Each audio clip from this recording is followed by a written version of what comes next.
अस्सलाम वालेकुम dear students. आज का जो हमारा टॉपिक है वो है क्रोमेटिन एंड क्रोमेटिड। तो बच्चे अक्सर इसमें कंफ्यूज हो जाते हैं कि क्रोमेटिन क्या चीज़ है और क्रोमेटिड की क्या, इनको किधर यूज़ किया जाता है, इनका मतलब किस जगह पे इनका जिक्र आता है। और बच्चे अक्सर इनको सेल डिवीज़न और रेप्लिकेशन वगैरह के प्रोसेस में कंफ्यूज करते हैं। तो आज इसको हम डिस्कस करते हैं।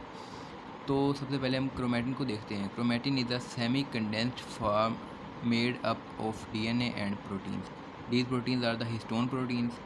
तो एक सेमी कंडेंस्ड फॉर्म है कि मतलब कि वो एक उसने अच्छी पूरी जो एक होती है डेफिनाइट रेगुलर ऑर्गेनाइज्ड जो शेप है वो उसने इख्तियार नहीं की। अभी वो एक मिक्स्ड हालत के अंदर है। तो उसे हम क्या कहते हैं, क्रोमेटिन कहते हैं।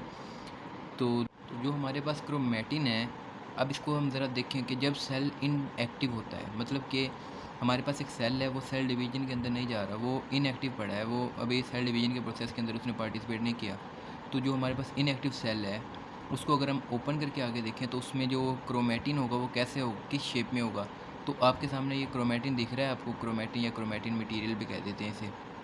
तो ये एक सेमी कंडेंस्ड फॉर्म है, मतलब कि ये मिक्स्ड फॉर्म है। इसके अंदर आपको पता नहीं चल रहा कि वो किधर से स्टार्ट हो रहा है और किधर ख़त्म हो रहा है और उसकी क्या शेप है। तो इस शेप को अगर हम फर्दर एक्सप्लेन करें तो इसको हम आगे डीएनए की फॉर्म में लिख लेते हैं।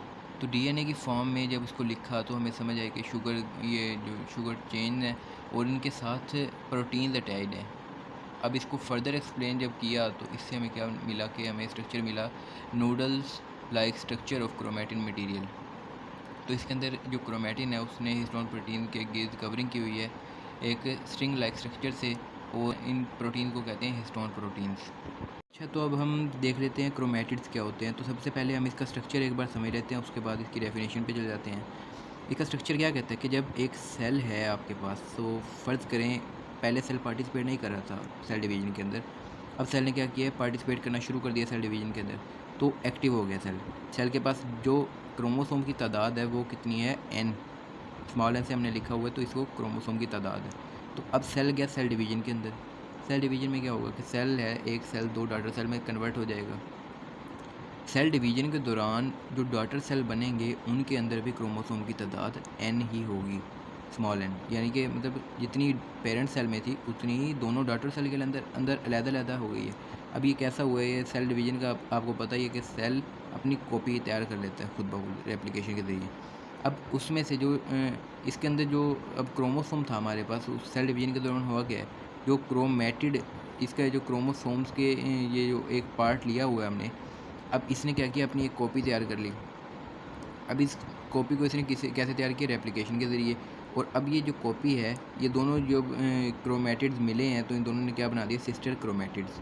तो ये ऐसे करके ये जो हमारे पास क्रोमेटिड्स हैं ये पार्टिसिपेट करते हैं रेप्लिकेशन में, और ये इस तरह हम जो डॉटर सेल्स हैं उनके अंदर हम पूरी की पूरी तादाद को मेंटेन रख सकते हैं।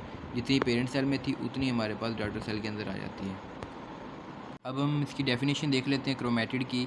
तो क्या कह रहा है कि these are actually chromosomes and its copy made during cell division in order to divide equally among two daughter cells. मतलब कि क्या कह रहा है कि जो क्रोमोसोम्स हैं वो अपनी कॉपी तैयार कर लेते हैं और सेल डिवीजन के दौरान ये सारा प्रोसेस हो रहा है। अब इसमें इनका फ़ायदा क्या है, इनका फ़ायदा ये है कि ये जब रेप्लिकेशन कर लेते हैं तो जो हमने डॉटर सेल के अंदर तादाद क्रोमोसोम की मेंटेन रखनी थी, जितनी पेरेंट में थी उतनी ही हमने डॉटर में रखनी थी, तो ये इस तरह से अकर हो सकते हैं। मतलब कि जो हमारे पास इन्होंने रेप्लिकेट किया, इनकी तादाद डबल हो गई तो वो हाफ़ करके दोनों में डिवाइड कर दी और हमारे पास पूरी की पूरी तादाद सेम मेंटेन रह गई।